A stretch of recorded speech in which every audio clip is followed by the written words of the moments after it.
ఈరోజైతే నేను మీ ముందుకి రావడానికి కారణం ఏంటంటే మా ఇంగ్లీష్ టీచర్ ఒక రీడింగ్ పార్ట్ ఇచ్చేది. అది నాకు వచ్చేసింది, కానీ మీతో పంచుకోవాలనిపిస్తున్నారు ఫ్రెండ్స్. కాబట్టి ఈరోజు నేను మీ ముందుకు వచ్చాను. సరే ఫ్రెండ్స్, నేను చెప్పే పోయం బట్టి మీకేమైనా అర్థమైతే కామెంట్స్లో చెప్పండి. సరే, ఇంకా ఈ వీడియో నచ్చితే లైక్ చేయండి, ఇంకా మర్చిపోకుండా సబ్స్క్రైబ్ కూడా చేయండి. సరే ఫ్రెండ్స్, మనమైతే ఇప్పుడైతే పోయంలోకి వెళ్ళిపోదాం.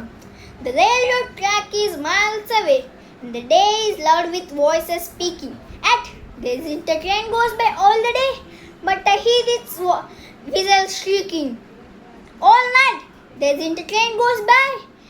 Through the night is still for sleep and dreaming, but I see its cinders red on the sky, and hear its engine steaming. My heart is warm with the friends I make, and better friends I will not be knowing. At there isn't a train I wouldn't take, no matter where it's going. సరే friends, ఈ పోమ్ గురించి meaning మీకు తెలియకపోతే మీ పేరెంట్స్కి అడిగి తెలుసుకోండి. ఇంకా తెలుసుంటే కామెంట్స్లో కాస్త చెప్పండి. ఇంకా మర్చిపోకుండా ప్లీజ్ ఫ్రెండ్స్, మేమైతే ఇప్పుడే మొదలెట్టాం ఫ్రెండ్స్. ప్లీజ్ కాస్త లైక్ అండ్ సబ్స్క్రైబ్ చేయండి ఫ్రెండ్స్, ప్లీజ్. సరే ఫ్రెండ్స్, బాయ్.